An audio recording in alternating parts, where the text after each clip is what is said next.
Hello friends, good evening. मेरा नाम पुष्पेंद्र पटेल है। आप सभी का सिलेक्शन अड्डा क्लासेस में स्वागत करते हैं। जैसा कि हम एनसीईआरटी ज्योग्राफी 7th क्लास का स्टार्ट किए थे पढ़ना, उसी क्रम में आज हमें 5th चैप्टर पढ़ना है, जिसका टॉपिक है जल। इसके पहले हमने चैप्टर पढ़ा था जो कि था वायु। ठीक है। इसी क्रम में जब हम जल पढ़े रहे हैं तो इससे पहले हम कुछ जो और कनेक्टिविटी स्थापित कर ले, जैसा कि हमने चैप्टर 6 में पढ़ा था जलमंडल। ठीक है। जैसे पृथ्वी के प्रमुख परिमंडल में से पढ़ा था जलमंडल और वायुमंडल और स्थलमंडल। तो उसमें जब जलमंडल पढ़े थे तो देखा था कि पृथ्वी पर कई सारे बड़ी वाटर बॉडीज है, कुछ नदियां हो गई, झीलें हो गई, सागर हो गए, ऐसे कई सारे हमें क्या है जल परिसंचरण मिले थे या कहें परितंत्र मिले थे। तो इसमें हमें जो टॉपिक पढ़ना है वह क्या है हमारा जल। तो जल में हमें क्या पढ़ना है कि आखिरकार जल क्या महत्व रखता है हमारे लिए, आखिरकार या कहें जल एक हमारे संसाधन के रूप में कैसे, या जल साइकिल क्या होती है। तो हमें क्या क्या पढ़ना है इसमें, जल ऐसा संसाधन रिसोर्स के रूप में पढ़ना है, जल का वितरण कैसा है पृथ्वी पर, साथ ही साथ जल चक्र को भी पढ़ना है, और जल से निर्मित कई सारी आपदाएं कौन कौन सी होती हैं, जल के रूप कौन कौन से, जैसे जलवाष्प के रूप में हो गया, आइस के फॉर्म में हो गया, ठीक है, सागर में लवड़ी जल के रूप में होगा, साथ ही साथ जैसे सुनामी आती है, ठीक है, लहरें आती हैं, तो उनका रूप देख लेंगे। पृथ्वी पर कई सारी महासागरीय धाराएं जो कि ठंडी और गर्म जलधाराओं के रूप में है, तो उनके वितरण और उनकी अवस्थिति को समझेंगे, और इनसे क्या क्या जलवायु संबंधी प्रभाव पड़ते हैं और क्या क्या आज की डेट पे जल संबंधी समस्याएं उनको भी समझने का प्रयास करेंगे। जैसे कि आज की डेट पे देखा जा रहा है कि जल एक बहुत बड़ा संसाधन है, और आज के ये भी देखा जा रहा है कि भविष्य में जो भी वॉर या कोई दो देशों के बीच समस्याएं आएंगी या कोई ऐसी कॉन्फ्लिक्ट बैठेंगे तो उसका मुद्दा भी जल ही रहने वाला है। तो आखिरकार जल इतना इंपॉर्टेंट क्यों है, इसको हम समझेंगे इसके वितरण से कि आखिरकार वितरण इसका कैसा है। ठीक है। चलिए यहाँ से एनसीईआरटी की भूमिका को लेकर चलते हैं और वहीं से समझने का इसका प्रयास करते हैं। जल के बारे में सोचने पर आपके मस्तिष्क में क्या चित्र बनते हैं। आप नदी, जलप्रपात, वर्षा की रिमझिम बूंदे, अपने नल के जल के बारे में सोचने लगते हैं। बच्चे वर्षा से भरे गड्ढे में कागज की नाव तैरा के बहुत खुश होते हैं। दोपहर तक तो गड्ढे जमा जमा जल गायब हो जाता है, वह जल कहाँ चला जाता है। जैसे कि बचपन में देखते हैं कि जब बारिश होती है तो छोटे छोटे गड्ढे क्या हो जाते हैं, पानी से भर जाते हैं। जब अगले दिन या अगले और दिन देखेंगे जब धूप निकलेगी तो वो गड्ढा क्या होता है, पूरी तरीके से सूख जाता है, जिसमें हम क्या करते हैं उसी दिन पिछली शाम को क्या किए होते हैं, कागज की नाव बनाकर चलाए होते हैं। तो यहाँ पर ये हमारे अंदर प्रश्न आता है कि आखिरकार जो जल उस गड्ढे में था तो कहाँ गए, या तो धरती में सूख गए या और क्या हो गया। तो हम देखते हैं या तो कुछ तो क्या होता है अंतःस्रावित हो जाता है जल, जो कि जल के जमीन के अंदर ही चला जाता है, और कुछ मात्रा जो होती है जल की वो क्या हो जाती है, वाष्पीकृत हो जाती है। ठीक है। जलवाष्प के रूप में, बादलों के रूप में क्या हो जाता है, वायुमंडल में पहुंच जाता है। ठीक है।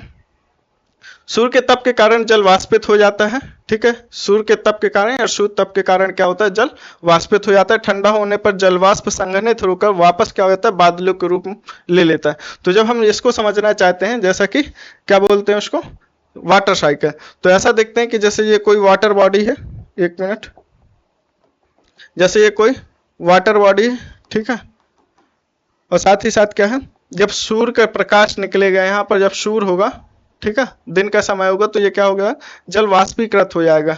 ठीक है। कुछ मात्रा क्या हो जाएगी, वाष्पीकृत हो जाएगी, ऊपर जाके क्या हो जाएगी, संघनित हो जाएगी, बादल के फॉर्म में बन जाएगी। ठीक है। यहाँ से यह वर्षा हिम अथवा हिम सहित वर्षा भी क्या हो सकती है, रूप में धरती या समुद्र पर नीचे गिरता है। जिस प्रक्रम में जल लगातार अपने स्वरूप को बदलता रहता है और महासागरों, वायुमंडल एवं धरती के बीच चक्कर लगाता रहता है, उसे जल चक्र कहते हैं। तो आप देखते हैं कि जल जो हमें क्या है, तरल पदार्थ के रूप में दिख रहा है जलाशयों, नदियों और गड्ढों में, वही क्या होता है जब सूर्य के तप के कारण क्या होता है, वाष्पीकृत हो जाता है, तो हमें किस रूप में दिखता है, वायु के फॉर्म में देखते हैं, या कहें उसको जलवाष्प के रूप में देखते हैं। फिर वापस जब ऊपर काफी ऊंचाई पर वायुमंडल पे पहुंचता है तो ये क्या होता है, तापमान में गिरावट की वजह से ये क्या होता है, संघनित हो जाता है। संघनित होकर ये बादलों के रूप में या कहें जल बूंदों के रूप में होकर वापस क्या होता है, वर्षा के फॉर्म में नीचे आता है। तो यहाँ पर वर्षण होता है, वर्षा होती है, तो जल बूंदे क्या होती हैं, जल की बूंदों के रूप में नीचे आ जाता है। तो वाष्पीकरण नदियों से भी होता है, साथ ही साथ जो पेड़ पौधे हो तो उनसे भी क्या होता है, वाष्पीकरण होता है। ठीक है। तो इस प्रकार क्या होता है, जल क्या होता है, वाष्पीकृत होता है, वाष्पीकृत होता है। ठीक है। और जल वाष्प के रूप में बदलता है और वापस संघनित होकर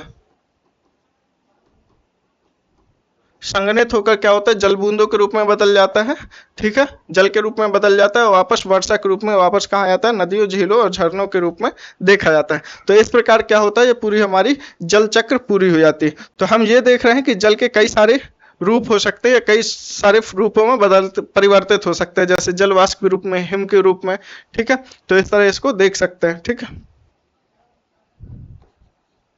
ये क्या हो गई, हमारी जल चक्र हो गए, ठीक है। हमारी पृथ्वी थलशाला के समान है। जैसे कि थलशाला क्या होता है, एक जार को ले, ग्लास के जार को ले, उसमें क्या करें, एक इकोसिस्टम बना दे, उसमें सॉइल डाल के कुछ छोटे छोटे पेड़ पौधे लगा दे, ठीक है, पेड़ पौधे पौधे लगा दे, और उसमें क्या करे, छोटे छोटे कुछ कीट पतंग डाल दे, क्या करे, इसको उसको अपघटन भी करते रहे, जैसे कोई पत्तियां क्या हो जाएंगी, डेड हो जाएंगी, तो उनको क्या करे, डिके करते रहे।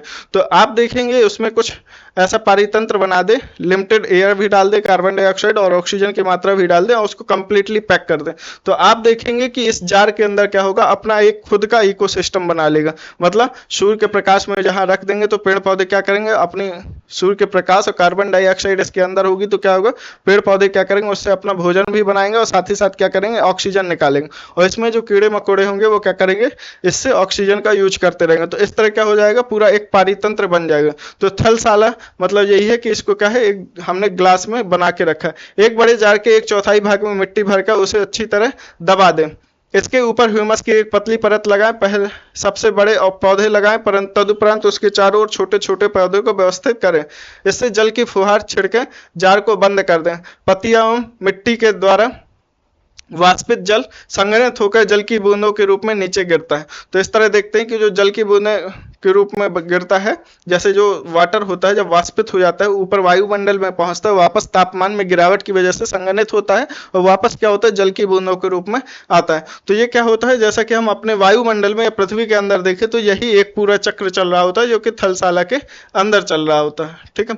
हमारी पृथ्वी थलशाला के समान है, जो जल शताब्दियों पूर्व उपस्थित था वही आज भी मौजूद है। जिस जल का प्रयोग आज हम हरियाणा के खेत में सिंचाई के लिए कर रहे हैं, हो सकता है वह सैकड़ों वर्ष पहले अमेजन नदी में बहता हो। तो ये भी जरूरी है कि कहीं का जल, मतलब अमेजन नदी का वाष्पित जलवाष्प क्या होगा, हो सकता है इंडिया में उसी को बारिश करे, या इंडिया के नदियों द्वारा वाष्पित जल के क्या करे, अमेजन नदी में क्या हो जाए। तो ये एक पूरा संचरण है, या कहें एक स्थान से दूसरी जगह लगातार क्या होता है, वाटर का मूवमेंट देखा जाता है, ठीक है। जलवाष्प के रूप में हो सकता है, बादलों के रूप में हो सकता है, या नदी या महासागरों से हो सकता है।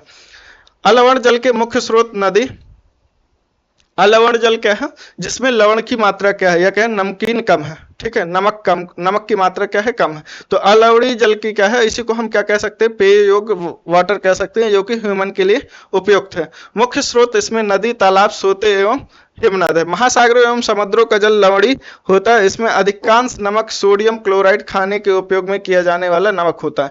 तो ठीक है, तो जैसे इस महासागर का जो जल माना जाता है वो क्या होता है, लवणी होता है, उसमें क्या होती है, लवण की मात्रा अधिक होती है। पर 1000 ग्राम वाटर में क्या होता है, 35 पार्टिकल ऑफ हमें सोडियम क्लोराइड मिलता है, ठीक है, महासागर के वाटर में, ठीक है। तो इसको जैसे यहाँ पर देख लेते हैं, जैसे कि हम देखते हैं लवणता क्या है, 1000 ग्राम जल में, या कहें 1 लीटर ऑफ वाटर में क्या होता है, 35 भाग प्रति हजार या 35 पर 1000 ग्राम में क्या हो, नमक की मात्रा हो, तो उसी को क्या कहते हैं, लवणता कह सकते हैं, ठीक है। लवणता 1000 ग्राम जल में मौजूद नमक की मात्रा होती है। महासागर की औसतन लवणता कितनी मानी गई, 35 पीपीटी पर ग्राम माना गया, ठीक है।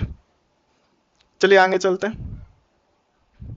तो आप यहाँ पर देखेंगे कि कई सारे क्या है, विश्व के प्रमुख झीलें, नदियां हैं, या क्या है, अलवणीय जल के स्रोत हैं। जैसे कि हम देखते हैं कैस्पियन सागर क्या है, एक प्रकार से ये लवणीय भी है, इसमें लवण की मात्रा ज्यादा है कंपेयर टू नदियां, ठीक है। ब्लैक सी हो गया, ठीक है, इसमें आप देखेंगे सॉल्ट लेक हो गई, यहाँ पर विनीपेग झील हो गई, सुपीरियर लेक, ह्यूरन लेक। तो अमेरिका और कनाडा के क्षेत्र में ये जो नॉर्दर्न अमेरिका का जो क्षेत्र है, यहाँ पर क्या है, इनको ग्रेट लेक्स का एरिया माना जाता है। तो ये क्या है, काफी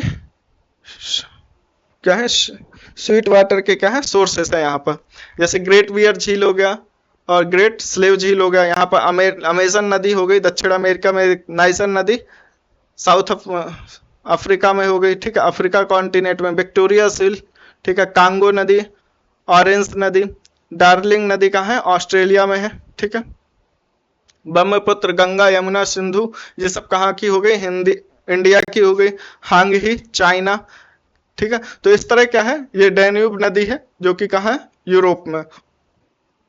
तो इस तरह हमें क्या है, काफी सारे प्रमुख नदी अलावड़ी जल के स्रोत है। अगर लवड़ी जल की बात करें तो जैसे महासागर हो जाते हैं, जैसे यहाँ पर काला सागर हो गया, कैस्पियन सागर हो गया, रेड सी हो गया, अरेबियन सी, बंगाल की खाड़ी हो गई, बे ऑफ बंगाल, भूमध्य सागर। तो ये सब क्या है?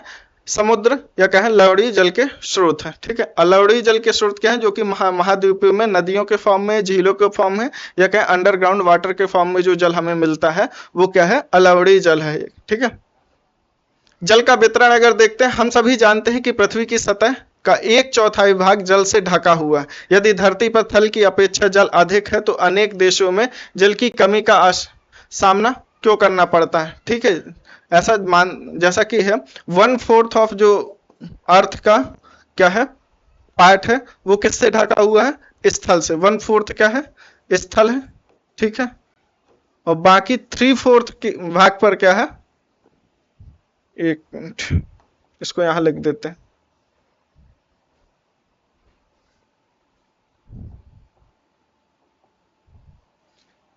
जैसा कि ये माना जाता है कि हमारे विश्व में क्या है, जो 3/4 क्षेत्र है पूरे विश्व का, तो वो किससे ढका हुआ है? जल से ढका हुआ। और वहीं पर 1/4 पर क्या है? स्थल है। तो 3/4 भाग पर पृथ्वी के क्या है? पृथ्वी का 3/4 भाग क्या है? जल से ढका हुआ या क्या है? जल मग्न है, ठीक है। वहीं पर अगर कहें 1/4 ऑफ अर्थ क्या है? इसमें क्या है? 1/4 ऑफ अर्थ में हमें क्या मिलता है? स्थल मिलता है, ठीक है, ठीक है। तो अब जब हम देखते हैं कि 3/4 भाग पर क्या है? जब पानी है, फिर भी हमें कई देशों में देखना पड़ता है कि जल की कमी है। और जैसा कि भविष्य में भी माना जा रहा है कि जल के ही इशू की वजह से कई सारे वॉर होने की संभावना है कई देशों के बीच, जो कि कई देशों में ऐसी नदियां जो कि 2 देशों के बीच बहती हैं। तो ऐसे में क्या हो सकता है? उनके बीच वाटर क्राइसिस आने की वजह से क्या हो जाए? उनके बीच कॉन्फ्लिक्ट स्थापित हो सकता है। हम सभी जानते हैं कि पृथ्वी की सतह का 3/4 भाग क्या है? जल से ढका हुआ है, ठीक है। और वहीं पर 1/4 जो भाग है वो क्या है? थल है, ठीक है। तो अनेक देशों में जल की कमी का सामना क्यों करना पड़ता है? क्या पृथ्वी पर मौजूद संपूर्ण जल हमारे लिए उपलब्ध है? जैसा कि हम जानते हैं महासागर में क्या है? 97.3% पूरे विश्व का वाटर आता है किसमें? महासागरों में आता है। फिर भी वो हमारे लिए उपयुक्त नहीं। अगर कोई आदमी क्या हो नाव में बैठ के समुद्र के बीच में चला जाए, फिर भी उस पानी को उपयोग नहीं कर सकता पीने के लिए, क्योंकि वो क्या है? बहुत ज्यादा लवड़ी है, ठीक है। तो निम्नलिखित तालिका में जल वितरण का, अब अगर आप देखें कि जल वितरण को आप समझना चाहें तो देखेंगे सबसे ज्यादा, ठीक है, 97.3% जो पानी है जो पूरी पृथ्वी पर उपलब्ध है वो किस रूप में? हमें लवड़ी जल के रूप में उपलब्ध है या कहा है? महासागरों में। बर्फ छत्रक के रूप में है 2% हमें मिल जाता है, ठीक है। वहीं पर भूमिगत जल के रूप में 0.68 मिल जाता है। झीलों का अलावड़ जल कितना होता है? 0.009, ठीक है। ये याद करिए कितना है? 0.009% का झीलों का अलावड़ जल है या कहें झीलों में उपस्थित है। स्थलीय समुद्र एवं नमकीन झीलें जो है 0.009% है। वहीं पर वायुमंडल में 0.0019% है। नदियों में जो पानी है वो क्या है?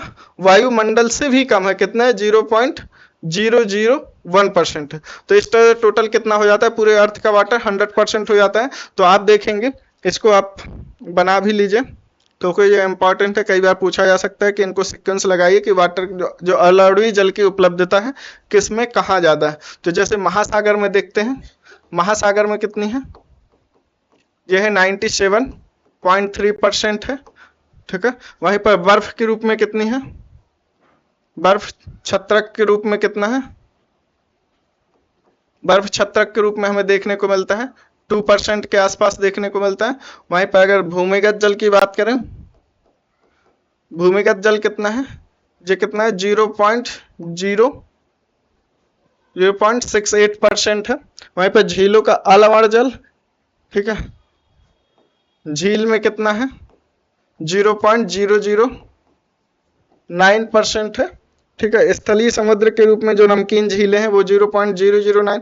आप अलावड़ी जल का लिख लीजिए। वायुमंडल में कितना है?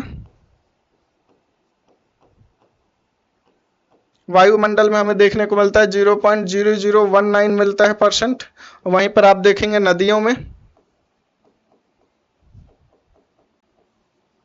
में आपको मिलेगा 0.0001%। तो इस तरह आप देख सकते हैं कि वाटर का जो वितरण है, जल का वितरण है वो कैसा है। महासागर में सबसे ज्यादा है 97.3%, बर्फ छत्रक के रूप में 2%, भूमिगत जल कितना है हमारा 0.68%, झील में कितना है 0.009%, वायुमंडल में 0.0019% है। वहीं पर नदियों में जो पानी है वो क्या है 0.001% है। तो सबसे कम किस में है, हमें नदियों के फॉर्म में मिलता है, महासागर में सबसे ज्यादा, फिर बर्फ छत्रक के रूप में, भूमिगत जल के रूप में, झील के रूप में हमें मिलता है, देन वायुमंडल के फॉर्म में मिलता है, फिर हमें मिलता है नदियों के फॉर्म में। तो इस तरीके से देख सकते हैं कि जल का वितरण कैसा है। इजराइल के मृत सागर, ठीक है, जो डेड सी कहलाता है, 340 प्रति ग्राम प्रति लीटर लवणता होती है। तैराक इसमें प्लवत हो सकते हैं। मतलब आप ये देखेंगे कि जो इजराइल का क्या है डेड सी है, तो वहां पर अगर हम लोग तैरने जाए तो हम लोग वहां पर डूब नहीं सकते, ठीक है, क्योंकि उसकी क्या है डेंसिटी बहुत ज्यादा है, वाटर डेंसिटी क्या है ज्यादा है, क्योंकि उसमें लवणता ज्यादा है, 340 पार्टिकल्स पर 1000 ग्राम है, ठीक है। चलिए इसको देखते हैं, ये क्रियाकलाप है, इसको कर सकते हैं। जीवन के लिए जल अत्यधिक आवश्यक है, प्यासे होने का केवल जल ही हमारी प्यास बुझा सकता है। ऐसे में आपको क्या ऐसा नहीं लगता कि लापरवाही से जल का उपयोग करने पर बहुमूल्य संसाधन को बर्बाद कर सकते हैं, ठीक है। तो जो हमारे सामने ही प्रश्न है कि आखिरकार ऐसा हमें क्या नहीं करना चाहिए कि हम जल संसाधन जो हमें वरदान के रूप में जल ऐसा हमें रिसोर्स मिला है उसका क्या कर रहे हैं हम मिसयूज कर रहे हैं। आज की डेट पे देखा जा रहा है क्या किया जा रहा है, जल का प्रदूषण बहुत ज्यादा हो रहा है, या क्या फैक्ट्रीज क्या करते हैं अपना जितना भी पॉइजनस मटेरियल या कहें एक्स्ट्रा मटेरियल निकलता है उसको क्या करते हैं सीधे सीवेज के थ्रू क्या करते हैं नदियों में बहा देते हैं। तो इससे क्या हो रहा है जल प्रभावित हो रहा है या पॉल्यूट हो रहा है। वहीं पर क्या होता है आर्सेनिक की मात्रा भी जल में बढ़ रही है, भूमिगत जल भी क्या होते जा रहा है कम हो जा रहा है। ग्लोबल वार्मिंग की वजह से क्या हो रहा है वर्षा की जो क्रमागत जो समय अंतराल में जो वर्षा होती रहती थी उसमें परिवर्तन देखा जा रहा है, ग्लेशियर पिघल रहे हैं। तो इस तरह कई सारी समस्याएं हमारे सामने आ रही हैं कि क्या हो रहा है हमारा जो बहुमूल्य संसाधन क्या है जल वो बर्बाद होने की स्थिति में है, या कहें उससे हमें संकट आने की संभावना है। महासागरीय परिसंचरण को समझते हैं। तो महासागरीय परिसंचरण का मतलब यह है कि जो महासागर की महासागर है उसमें जो जल उपस्थित है वो लगातार क्या है गतिशील है, एक जगह से दूसरी जगह पर क्या होता है एक क्षेत्र का जल दूसरी जगह पर जाते रहता है। अगर इसकी गति की बात करें परिसंचरण की तो नीचे बॉटम वाला वाटर भी ऊपर आते रहता है, और जो एक ऊपरी परत जो होती है महासागर की वो क्या होते हैं वायु के या क्या विंड के सहारे क्या होती है फ्रिक्शन करते हुए आगे बढ़ते हैं। तो ये क्या होता है हम महासागरीय परिसंचरण में इसको समझेंगे। समुद्री तट पर नंगे पैर चलने से कुछ जादुई सी अनुभूति होती है। पुलिन पर मतलब बीच पर नम बालू, ठंडी पवन, समुद्री पक्षी, वायु के लवड़ी गंध एवं लहरों का संगीत सब कुछ सम्मोहित करने वाला प्रतीत होता है। ताल एवं झील के शांत जल के विपरीत महासागरीय जल हमेशा गतिशील गतिमान रहता है। जैसा कि हम कहते हैं जो तालाब होते हैं या झीलें होते हैं तो उनका पानी हमें क्या होता है शांत मिलता है। अगर हम वहां पर नाव डाल दें तो ऐसा नहीं कि एक छोर से हम क्या कर सके दूसरे छोर पर पहुंच सके। वहीं पर अगर महासागर में हम क्या करें एक नाव छोड़ दें तो हो सकता है कि कुछ समय बाद वो क्या हो सकता है उस तट से हमें कहीं और पर दिखे, क्योंकि वो क्या है जल हमेशा गतिशील बना हुआ है, ठीक है। महासागरीय जल हमेशा गतिमान रहता है या कभी शांत नहीं रहता। महासागरों की गतियों को इस प्रकार वर्गीकृत कर सकते हैं जैसे तरंग, ज्वार भाटा एवं धाराओं के रूप में। जैसा कि हम क्या करते हैं 22 मार्च को विश्व जल दिवस के रूप में मनाते हैं, इसलिए इसका प्रयास क्या रहता है जल संरक्षण की विभिन्न विधियों को प्रबलित करना कि हम आखिरकार जल को कैसे हम संरक्षित कर सकते हैं।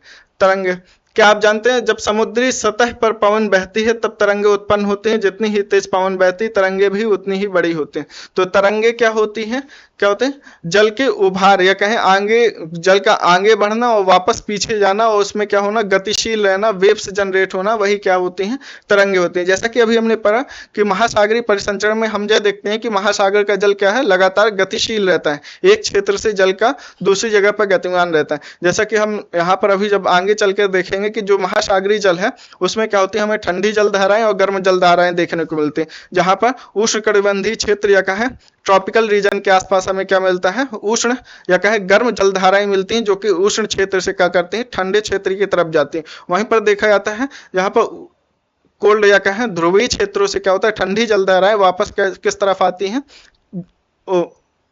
विषुवत रेखा की तरफ क्या करते हैं, गति करते हैं। और ऐसे इस तरह क्या होता है पूरे विश्व में या कहें पूरे महासागर का जल लगातार क्या होता है, गतिशील बना रहता है।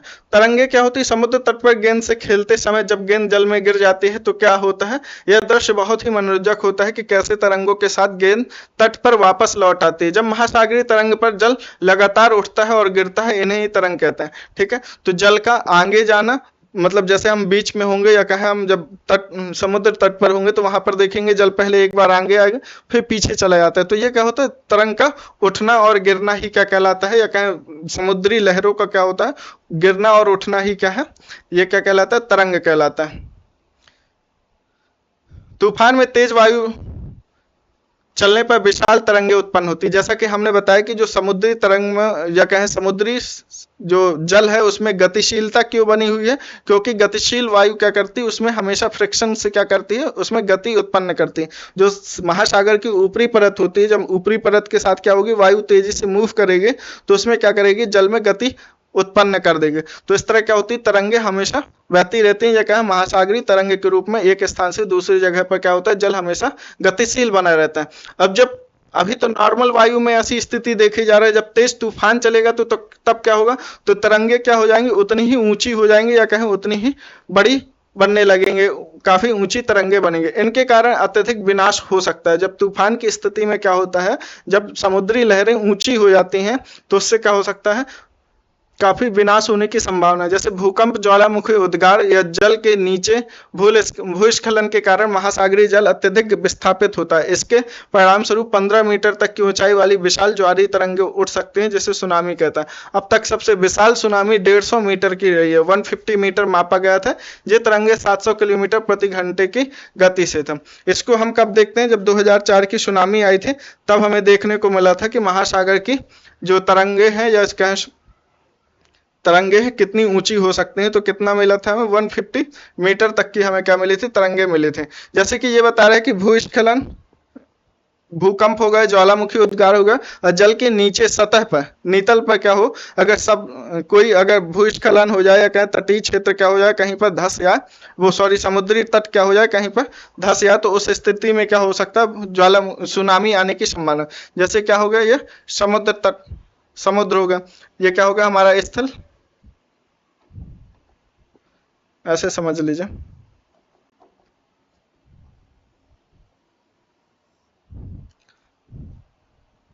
ये क्या हो गया, हमारा महासागर हो गया।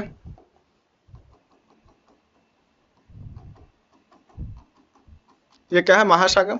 इसमें क्या होती है, नॉर्मल कंडीशन में जब हल्की फुल्की वायु चलती रहती तो यहाँ पर ऐसे महासागरीय तरंगे उत्पन्न होती। लेकिन अगर यहाँ कहीं अगर समुद्र तट पर या कहीं समुद्र नीतल पर कहीं पर क्या हो जाए, भूकंप आ जाए, सपोज यहाँ पर भूकंप आए, यहाँ पर वाइब्रेशन जनरेट होगा, ठीक है, यहाँ पर क्या होगा, वाइब्रेशन जनरेट होगा। तो यहाँ से जो नॉर्मल तरंगे हैं इनकी क्या होगी, ऊंचाई बढ़ने लगेगी।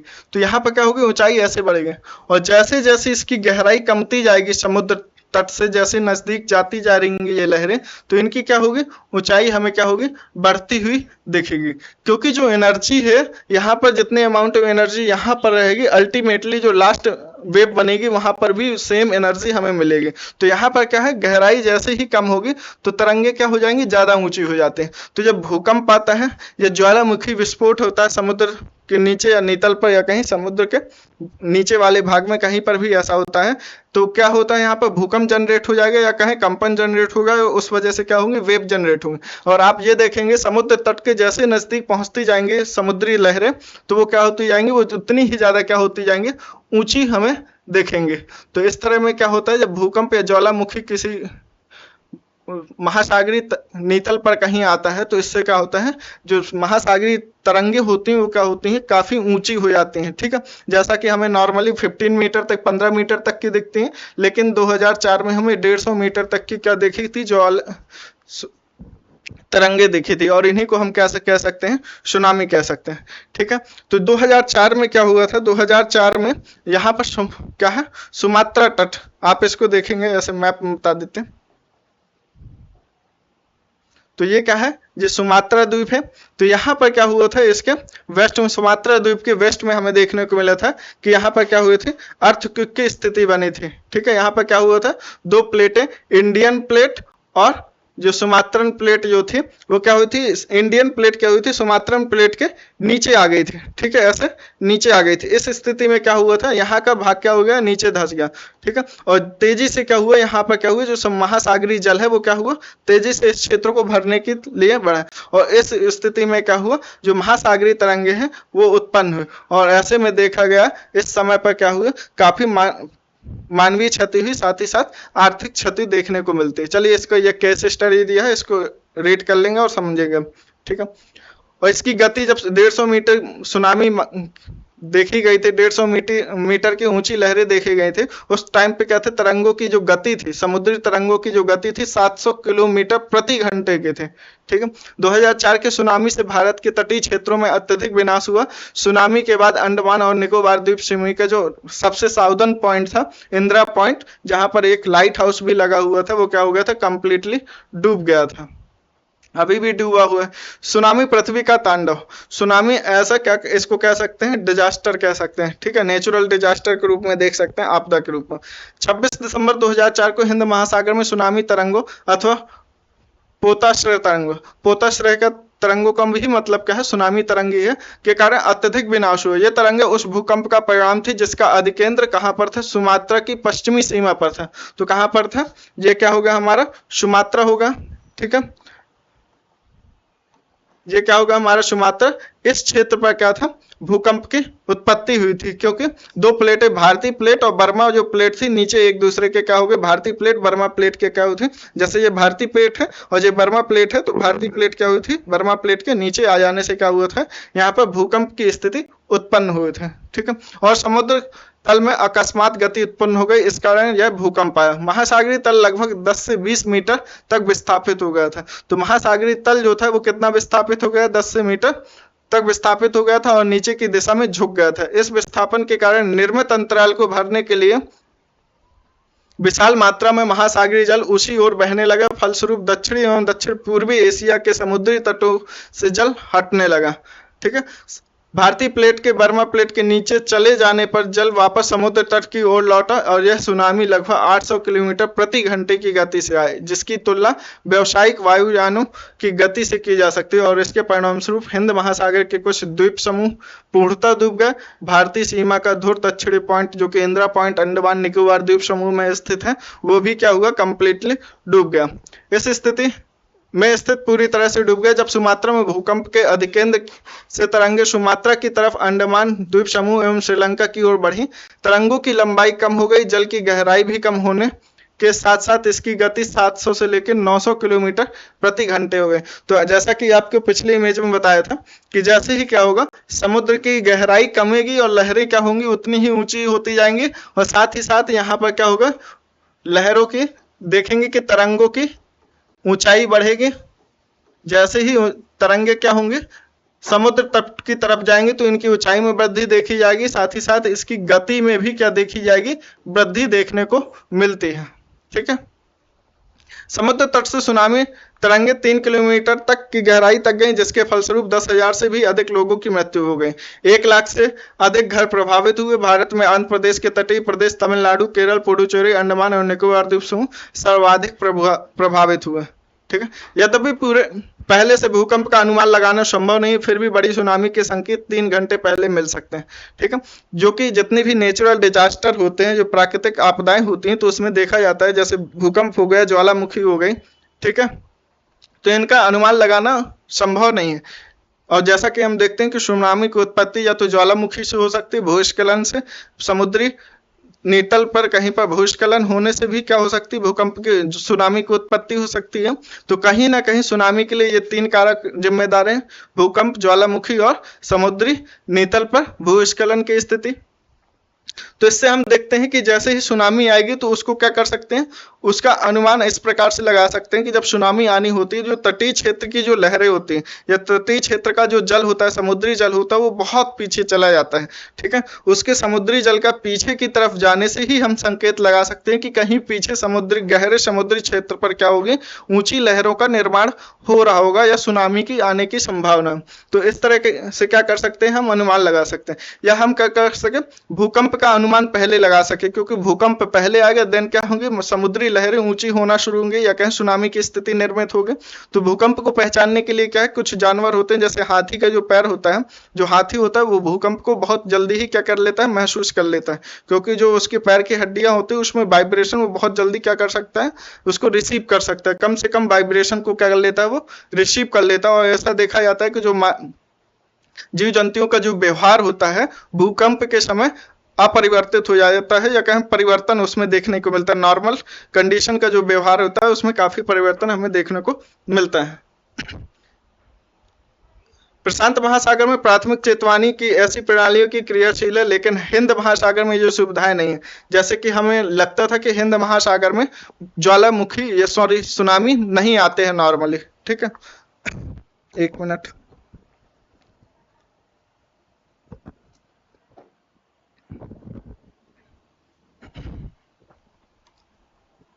जैसा कि यहाँ पर बताया जा रहा है कि प्रशांत महासागर जो है वहां पर सुनामी संबंधी क्या है, काफी सारे इक्विपमेंट्स लगे हुए हैं, जब क्या है प्रशांत महासागर है।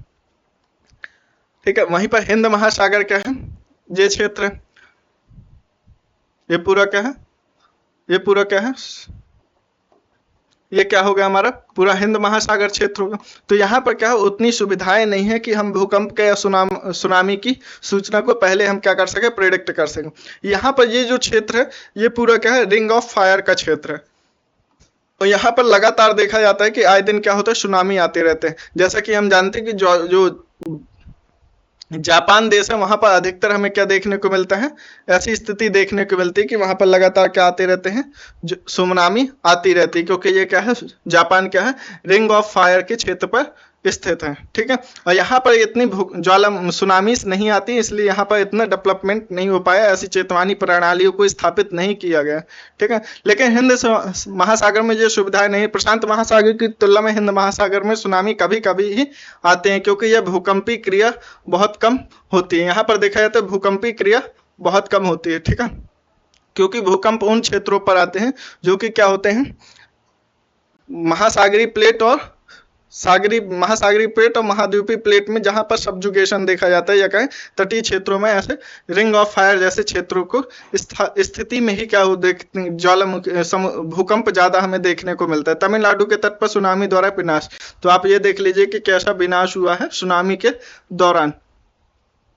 दिसंबर 2004 में जो सुनामी ने दक्षिण एवं दक्षिण पूर्व एशिया के तटों पर तबाही मचाई, वह पिछले कई सौ वर्षों की सर्वाधिक विनाशकारी सुनामी थी। हिंद महासागर में निरीक्षण, आरंभिक चेतावनी की प्रणालियों एवं हिंद महासागर के तटीय निवासियों में जागरूकता की कमी के कारण जीवन एवं संपत्ति की अत्यधिक क्षति हुई। तो कहीं ना कहीं जो हिंद महासागर क्षेत्र में जो सुनामी 2004 में आई, तो उससे वहां क्षति तो होना स्वाभाविक था कि मानवीय क्षति भी होगी, आर्थिक भी क्षति होगी, लेकिन जिस मात्रा में क्षति हुई उसका और भी कारण यह था कि वहां के लोग सुनामी जैसी आपदाओं से अच्छे से परिचित नहीं थे, या कहें उससे सूचित नहीं थे कि इस ऐसी स्थिति के दौरान हम कौन कौन से प्रिकॉशंस कर सकते हैं, कैसे कैसे अपनी सुरक्षा को और मजबूत कर सकते हैं। जैसे कि हमें यहाँ पर एक और चीज दी गई है, सुनामी आने का प्रथम संकेत यह होता है कि तटीय क्षेत्र से जल तेजी से कमी आती है। जैसा कि हम बताए थे कि जब सुनामी आनी होती है तो तटीय क्षेत्र का जो समुद्री जल होता है वो पीछे की तरफ क्या होता है, तेजी से जाता है, और फिर वापस वही क्या होता है, ऊंची लहरों के रूप में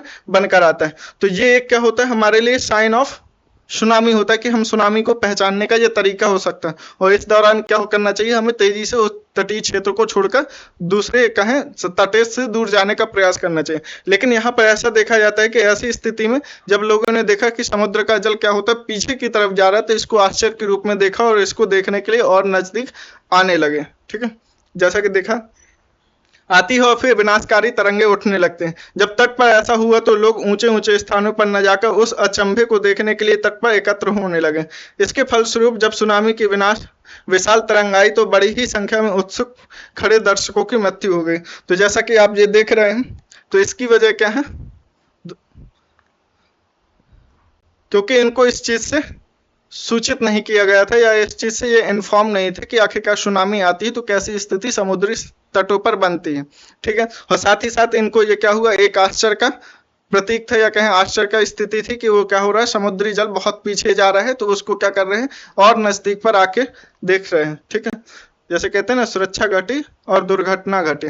तो सुरक्षा के लिए ये भी जरूरी कि हम क्या करें, जहां पर जिस क्षेत्र में गए हैं उस क्षेत्र से संबंधित क्या क्या आपदाएं आ सकती हैं और उन आपदाओं से संबंधित क्या क्या प्रिकॉशन हो सकते हैं वो भी हमें जानने की जरूरत है। ज्वार भाटा क्या होता है, यहाँ पर क्या होता है, सागरीय जल के लेवल में, ठीक है, सागरीय जल के लेवल में क्या होना, वृद्धि होना, और उसकी जल की लेवल में क्या होना, कमी आना, वही क्या होता है, ज्वार भाटा। दिन में 2 बार, जैसा कि हम जानते हैं कि दिन में 2 बार क्या होता है, महासागरीय जल में जल का क्या होता है, उठना एवं गिरना देखा जाता है। जब जल उठता है तो क्या होता है, तटीय क्षेत्र से जल क्या होता है, पीछे की तरफ जाता है, मतलब गहरे समुद्र का लेवल क्या हो जाएगा, बढ़ जाएगा। ठीक है, यहीं पर कह रहे हैं ना, जब दिन में 2 बार नियम से महासागरीय जल का उठना देखा जाता है एवं गिरना देखा जाता है, ज्वार भाटा कहलाता है। जब सर्वाधिक ऊंचाई तक उठकर जल तट के सबसे बड़े हिस्से को डुबो देता है तब उसे ज्वार कहते हैं। जब जल अपने निम्नतम स्तर तक आ जाता है एवं तट से पीछे चला जाता है तो उसे भाटा कहते हैं। ठीक है, जब जल स्तर क्या होता है, समुद्री जल स्तर क्या होता है, कम हो जाता है और क्या होते हैं, वहां पर क्या होता है, जल पीछे की ओर चला जाता है, तो वहां पर क्या स्थिति बनती है, भाटा की।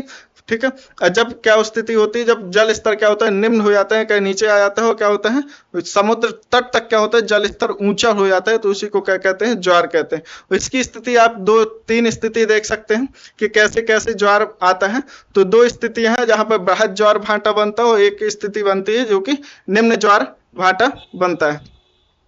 सूर्य एवं चंद्रमा के शक्तिशाली गुरुत्वाकर्षण बल के कारण पृथ्वी की सतह पर ज्वार भाटे आते हैं। जब पृथ्वी का जल चंद्रमा के निकट होता है उस समय चंद्रमा के गुरुत्वाकर्षण बल से भी जल अभिकर्षित होता है।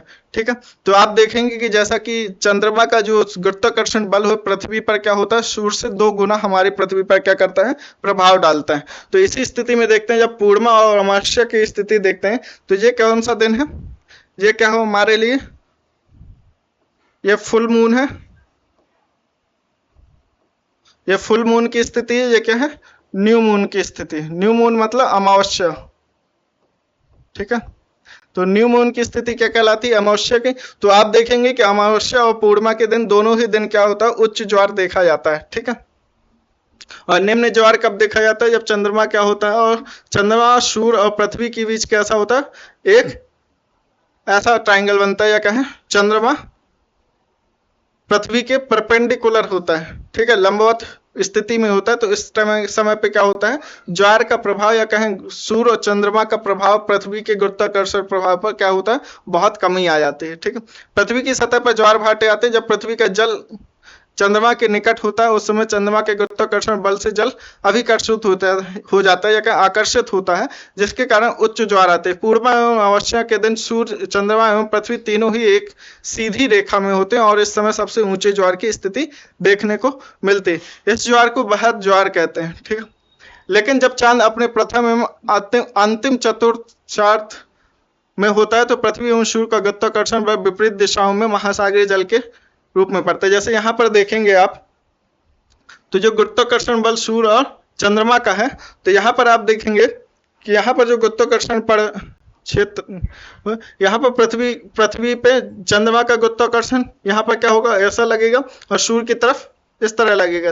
तो दोनों का ही गुरुत्वाकर्षण एक ही दिशा में न होकर विपरीत दिशा में है, इस वजह से क्या होता है, निम्न ज्वार की स्थिति बनती है। अगर एक ही दिशा में होता है, अगर यहाँ पर चंद्रमा होता है तो एक ही दिशा में क्या होता है, गुरुत्वाकर्षण बल लगता है, तो इससे क्या होता है, जल स्तर ज्यादा ऊंचा या कहें ज्यादा आकर्षित होता है और क्या होता है, उच्च ज्वार की स्थिति बनती। ठीक है, उच्च ज्वार नौ संचालन।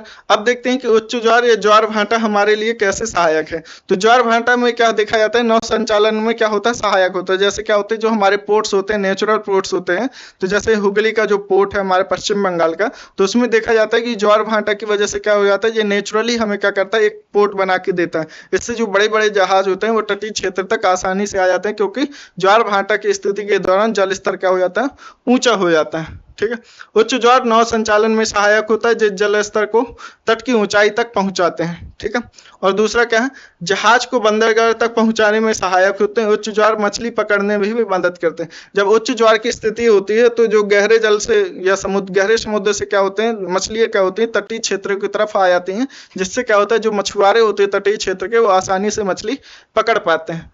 ठीक है, उच्च ज्वार के दौरान अनेक मछलियां तट के निकट आ जाती हैं। इसके फलस्वरूप मछुआरे बिना कठिनाई के मछलियां पकड़ पाते हैं। कुछ स्थानों पर ज्वार भाटे से होने वाले जल के उतार चढ़ाव का प्रयोग विद्युत उत्पादन के लिए करते हैं। जैसे गुजरात का जो हमारा कच्छ की खाड़ी है, उसमें यह स्थिति ज्यादा मात्रा में है कि हम क्या कर सके, वहां पर ज्यादा टाइडल एनर्जी, टाइडल इलेक्ट्रिसिटी का क्या कर सके, उत्पादन कर सके।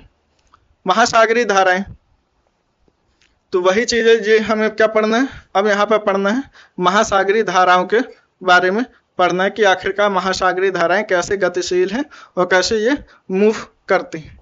ठीक है, महासागरीय धाराएं निश्चित दिशा में महासागरीय सतह पर नियमित रूप से बहने वाली जल की धाराएं होती हैं। तो आप यहाँ पर देखेंगे तो जो जितनी भी जल धाराएं बनी हुई हैं, इनकी दिशा और अवस्थिति दोनों सभी क्या है, निश्चित रहती है, वर्ष भर क्या होती है, निश्चित होती है।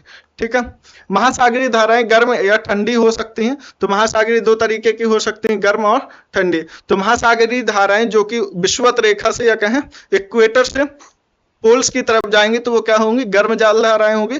जबकि ध्रुवीय क्षेत्रों से जो जल धाराएं विषुवत रेखा की तरफ आएंगी तो वो कैसी होंगी, नेचर में ठंडी होंगी। समानता गर्म महासागरीय धाराएं भूमध्य रेखा के निकट उत्पन्न होती हैं एवं ध्रुवों की ओर प्रवाहित होती हैं। ठंडी जलधाराएं ध्रुवों या उच्च अक्षांशों से उष्णकटिबंधीय या निम्न अक्षांशों की ओर प्रवाहित होते हैं। लेब्राडोर महासागर, जैसे ये क्या होगा हमारे के लिए, क्या होगा ये लेब्राडोर, एक मिनट इसको ब्लू कर लेते हैं। जो लेब्राडोर जो ओशियन करंट है, ये महासागरीय धारा है। तो ये क्या है, लेब्राडोर क्या है, ये एक ठंडी जलधारा है। ठीक है, वहीं पर आप ये देखेंगे, जबकि गल्फ स्ट्रीम जो जलधारा है होती है तो ये कैसी है, ये गर्म जलधारा है।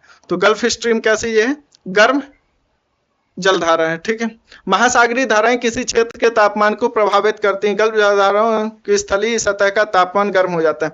तो जैसे आप ये देखेंगे कि जब ये यहाँ पर ठंडी जलधारा क्या होती है, उच्च अक्षांश से निम्न अक्षांश की तरफ कोई भी जलधारा चलेगी, कोई भी महासागरीय करंट अगर उच्च अक्षांश से नीचे वाली या कहीं कम अक्षांश की तरफ प्रवाहित होते हैं तो वो नेचर में कैसी होती है, ठंडी। वहीं पर जो निम्न अक्षांश से उच्च अक्षांश की ओर जो जलधाराएं चलती हैं वो नेचर में कैसी होती हैं, गर्म होते हैं। तो आप ये देखेंगे तो जो अलास्का करंट है तो ये कैसी है, जलधारा है, क्योंकि ये निम्न अक्षांश से उच्च अक्षांश की ओर क्या कर रहे हैं, गति कर रहे हैं। तो इसकी गति करने से या कहीं गर्म जलधारा के अलास्का क्षेत्र में प्रवाहित होने से क्या होता है, इस क्षेत्र का क्या होता है, तापमान बढ़ जाता है। तो यही देखा जाता है कि जहां पर ये महासागरीय तट को क्या करेगा, महासागरीय जल को क्या कर देगा, यहाँ का गर्म कर देगा। तो इस स्थिति में क्या होगा, यहाँ पर निम्न जलधारा निम्न लो प्रेशर बनेगा और हवाएं स्थल से क्या होंगी, महासागर की तरफ चलने लगे। तो कहीं ना कहीं ये क्या होता है, उस क्षेत्र के तापमान में भी परिवर्तन ला देता है। अगर गर्म जलधारा अगर ठंडे क्षेत्र की ओर जाती तो उस क्षेत्र के तापमान में वृद्धि कर देती। वहीं पर अगर ठंडी जलधारा निम्न अक्षांशों की तरफ जाती है तो वो क्या करती है, उस गर्म क्षेत्र के तापमान को कम कर देती है। ठीक है, महासागरीय धाराएं किसी क्षेत्र के तापमान को प्रभावित करती हैं। गर्म जलधाराओं में स्थलीय सतह का तापमान गर्म हो जाता है। जिस स्थान पर गर्म जलधारा और शीत जलधारा दोनों मिलती हैं तो वहां पर क्या होता है, प्लैंकटन जो घास होती है, महासागरीय घास होती है या कहीं समुद्री घास होती है, तो वो क्या होता है, वहां पर उत्पादन ज्यादा होता है। और ऐसी स्थिति में क्या होता है, वहां पर मछली उत्पादन की स्थितियां ज्यादा उत्पन्न होती है या कहीं मछली केंद्र देखा जाता है। तो यहाँ पर आप देखेंगे कि जो लेब्राडोर करंट हो गई और जो यहाँ पर गल्फ स्ट्रीम हो गई, तो दोनों ही क्या होती हैं, जो एक ठंडी जलधारा है, एक गर्म जलधारा है। लेब्राडोर क्या होगी, ये ठंडी जलधारा हो गई और वहीं पर जो गल्फ स्ट्रीम है क्या है, गर्म जलधारा है। जब दोनों यहां पर मिलेंगी तो यहां पर क्या बनेगा,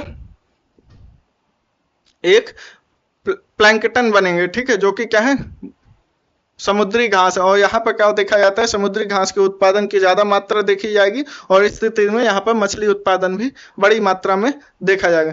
जिस स्थान पर गर्म एवं शीत जलधाराएं होती है वह स्थान विश्व भर में सर्वोत्तम मत्स्य क्षेत्र में के रूप में देखा जाता है, जैसे जापान के आसपास एवं उत्तर अमेरिका के पूर्वी तट। तो जो उत्तर अमेरिका का पूर्वी तटीय क्षेत्र होगा वहीं पर आप देखेंगे कुरोशिवो हो गया, यहाँ पर ओयोशिवो जो ओयोशिवो आशिवो जो क्या होती है ठंडी जलधारा होती है, वहीं पर क्यूरोशिवो क्या होती है गर्म जलधारा होती है। जब दोनों मिलती हैं तो यहाँ पर क्या होता है, हमें प्लैंकटन की उत्पादन या कहें मछली उत्पादन की ज्यादा क्षमताएं बढ़ जाती हैं। ठीक है, ये भी क्या है, ठंडी जलधारा और गर्म जलधाराएं दिखाई गई हैं।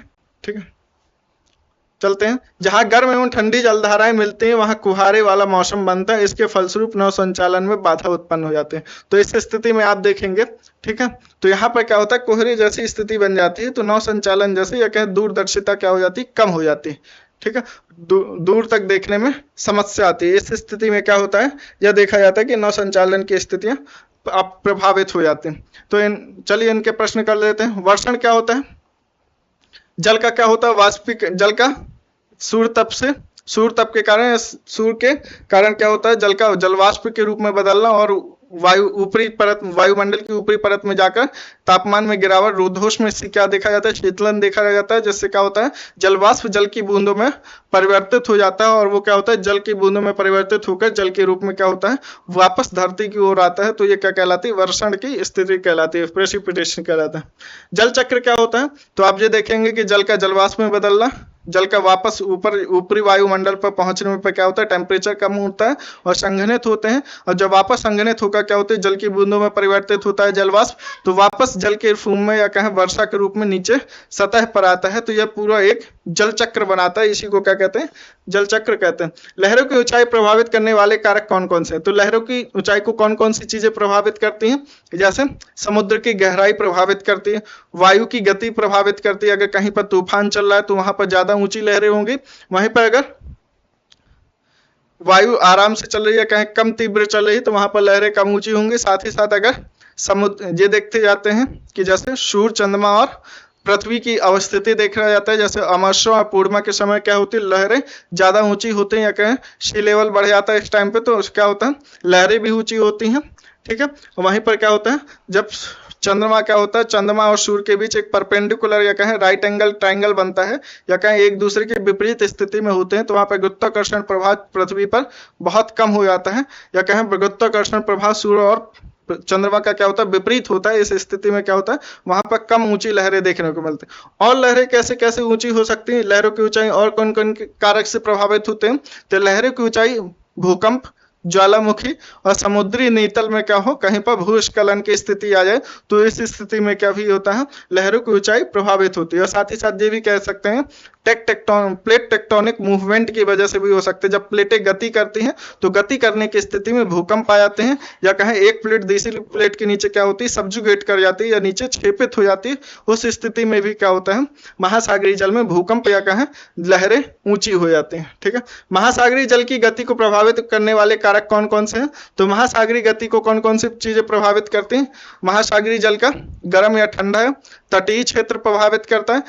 ठीक है, तटीय क्षेत्र ज्यादा गहरा है कम गहरा है। साथ ही साथ कौन सी चीज प्रभावित करती है, जैसे जो वायु का गति कैसा है, समुद्री सतह के ऊपर जो वायु चल रही है तो उसमें गति क्या है, यह चीज प्रभावित करती है। और वहां की उपस्थित महासागर की उपस्थित लवणता भी इस चीज को क्या करती है प्रभावित करते हैं। ज्वार भाटा क्या है, ये कैसे उत्पन्न होते हैं, तो ज्वार क्या होता है जल का उठना और भाटा क्या होता है जल का नीचे गिरना। तो जब क्या होता है ज्वार की स्थिति आती है तो जल का स्तर जो है तटीय क्षेत्र के जल के स्तर में क्या होती है वृद्धि देखी जाती है, वहीं पर भाटा की स्थिति में देखी जाती है कि जल के स्तर में क्या हो जाती है कमी देखी जाती है। महासागरीय धाराएं क्या होती है, जो महासागरीय धाराएं जो होती हैं वो क्या होती हैं लगातार गतिशील होती हैं, और यह किसके सहारे गति करती हैं, जो महासागर के ऊपर जो विंड प्रवाहित हो रही होती है वो क्या हो रही है चल रही होती है। और साथ ही साथ क्या होती है इनकी दो स्थितियां होती है, गर्म भी हो सकते हैं और ठंडी भी हो सकती हैं, ये विंड के सहारे चलती हैं। जैसे ये दो तीन क्षेत्र बनते हैं, एक मिनट इसको बना के दिखा देते हैं, इंपॉर्टेंट है। तो महासागरीय धाराएं आप ये देखेंगे, एक मिनट इसको पूरा ही रेस कर लेते हैं जी। आप देखेंगे ये क्या हो गया हमारा ट्रॉपिक ऑफ कैंसर हो गया, ये क्या हो गई हमारी ट्रॉपिक ऑफ कैप्रिकॉर्न हो गई, ठीक है। ये क्या हो गई, विषुवत व्रत हो गया, उत्तरी विषुवत व्रत हो गया, ठीक है। ये नॉर्थ पोल हो गया और ये साउथ पोल हो गया। अब आप देखेंगे ये हमारी क्या है, इक्वेटर है। एक मिनट इसको और डार्क कर ले। तो ये हमारी क्या हो गई, इक्वेटर हो गई। तो आप ये देखेंगे यहाँ पर कैसी महासागरीय गति देखी, धाराएं कैसी गति करेंगे, तो इसमें ये देखेंगे तो ये व्यापारिक पौने देखी जाएंगे, तो इनकी गति ऐसे देखी जाएगी, व्यापारिक पौने ऐसे चलेंगे, साथ ही साथ क्या होगा, ये ऐसे चलेंगे, ठीक है। और यहाँ पर ये देखेंगे ये 0 डिग्री इक्वेटर है, ये 23.5 डिग्री नॉर्थ है, ये क्या है 66 डिग्री यहाँ पर हो जाएगा, ठीक है। इसी तरह 23.5 डिग्री साउथ। तो इस तरह की स्थिति बनेगी। तो यहाँ पर क्या हो जाएगा, ये हाई प्रेशर हो जाएगा, तो क्या होगा यहाँ की हवाएं क्या, सॉरी यहाँ पर क्या हो जाएगा, लो प्रेशर होगा, एक मिनट। तो यहाँ पर क्या बनेगी, लो प्रेशर की स्थिति बनेगी। तो यहाँ पर क्या होगी, संवहनी तरंगे सीधे सीधे क्या हो जाएगी, वायु क्या हो जाएगी, गर्म होकर ऊपर उठ जाएगी, तो यहाँ पर लो प्रेशर जनरेट होगा। यहाँ पर 23.5 डिग्री के आसपास क्या होगा, हाई प्रेशर जनरेट होगा। जैसे ये देखेंगे यहाँ पर क्या होगा, लो प्रेशर होगा तो ऊपर से गति करके वायु क्या हो जाएगी, वापस नीचे की तरफ बैठेगी, और यहाँ पर क्या हो जाएगा, हाई प्रेशर, दोनों तरफ क्या हो जाएगा, हाई प्रेशर जनरेट हो जाएगा, ठीक है। तो यहाँ पर देखेंगे यहाँ पर भी हाई प्रेशर जनरेट हो जाएगा, यहाँ पर भी हाई प्रेशर जनरेट हो जाएगा। तो वायु की गतियां या कहें जो विंड होगी वो कैसे चलेगी, यहाँ से पूर्व से पश्चिम की तरफ चलेंगे। तो इस तरह में ये क्या होती है, महासागरीय धाराएं गति करते हैं। चलिए बाकी ये 2 क्वेश्चन कर लीजिएगा, टिक द करेक्ट आप कर सकते हैं, ठीक है। Thank you, have a nice day.